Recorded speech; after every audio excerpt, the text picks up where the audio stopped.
Tidak mau ya diaspora datang ke Indonesia karena ini. Kan saya udah bilang, kenapa kita merubah pola pikir naturalisasi kita? Kalau dulu semua pemain naturalisasi itu main di klub, dia cari apa? Cari apa? Uang.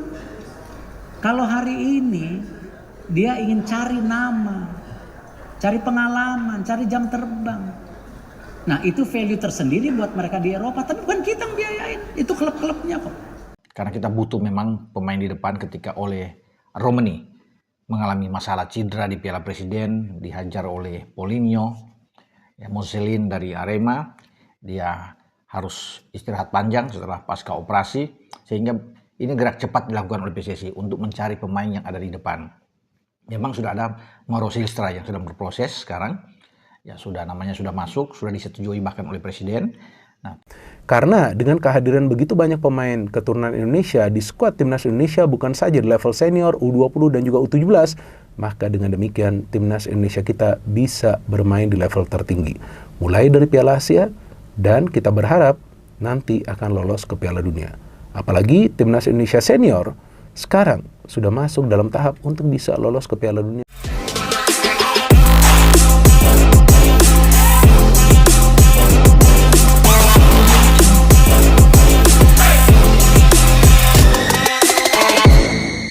Pengganti oleh Romani ditemukan. Tisdalinga penyerang Greta tawarkan diri naturalisasi, pelatih Irak umbar kesombongan.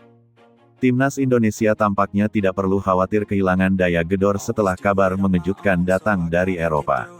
Nama Tisdalinga, penyerang berkualitas yang bermain di salah satu liga top Eropa, tiba-tiba menjadi sorotan besar usai dirinya disebut-sebut siap menjalani proses naturalisasi untuk memperkuat skuad Garuda.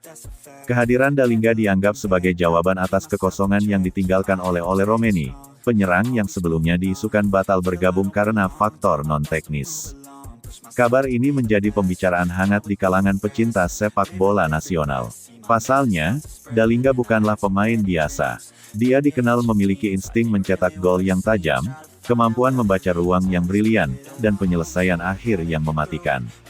Label Greta pun langsung disematkan kepadanya, mengingat rekam jejaknya di klub maupun level kompetisi yang diikuti. Tisdalinga merupakan penyerang yang kariernya melejit dalam beberapa musim terakhir. Bermain di liga yang memiliki persaingan ketat, ia mampu mencatatkan jumlah gol dan assist yang stabil setiap musim. Dengan tinggi badan yang ideal dan postur yang menunjang duel udara, Dalinga juga dikenal piawai memanfaatkan bola mati dan peluang setengah jadi.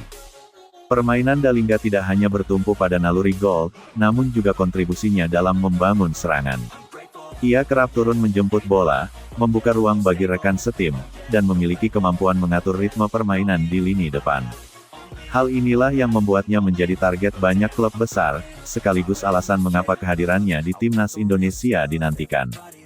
Bila proses naturalisasi berjalan mulus, kombinasi Dalinga dengan pemain seperti Rafael Struijk atau Marcelino Ferdinand akan menjadi senjata mematikan. Formasi 4-3-3 atau 4-2-3-1 bisa dioptimalkan untuk memaksimalkan kualitasnya. Kehilangan oleh Romani tentu menjadi pukulan tersendiri bagi PSSI. Pemain yang sempat disebut akan menjadi mesin gol baru itu batal memperkuat timnas karena berbagai faktor, termasuk administrasi dan jadwal kompetisi.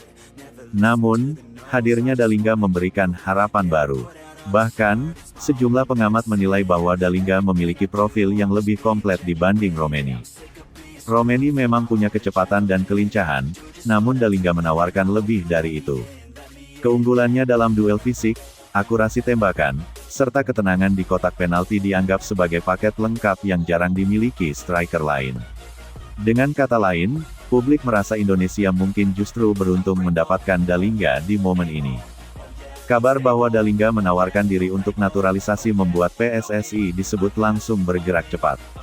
Proses administrasi, koordinasi dengan Kemenkumham, dan pembahasan teknis di DPR kabarnya sudah mulai digarap. Mengingat pengalaman PSSI dalam mengurus naturalisasi beberapa pemain sebelumnya, besar kemungkinan jalur ini akan berjalan lancar. Proses naturalisasi pemain berkualitas seperti Dalingga juga menjadi strategi jangka panjang. Bukan hanya untuk kualifikasi Piala Dunia 2026, tetapi juga untuk memperkuat timnas di Piala Asia dan berbagai turnamen internasional lainnya. Targetnya jelas, Indonesia harus memiliki kedalaman skuad yang setara dengan tim-tim kuat Asia. Di tengah euforia kabar Dalingga, muncul pernyataan dari pelatih timnas Irak yang memancing reaksi supporter Garuda. Pelatih tersebut menyatakan bahwa meski Indonesia mendatangkan banyak pemain keturunan Eropa, Irak tetap akan menjadi lawan yang lebih superior. Ia menegaskan bahwa kualitas teknis, pengalaman, dan mental bertanding para pemainnya jauh di atas timnas Indonesia. Pernyataan ini tentu saja dianggap bentuk kesombongan. Banyak supporter menilai bahwa pelatih Irak meremehkan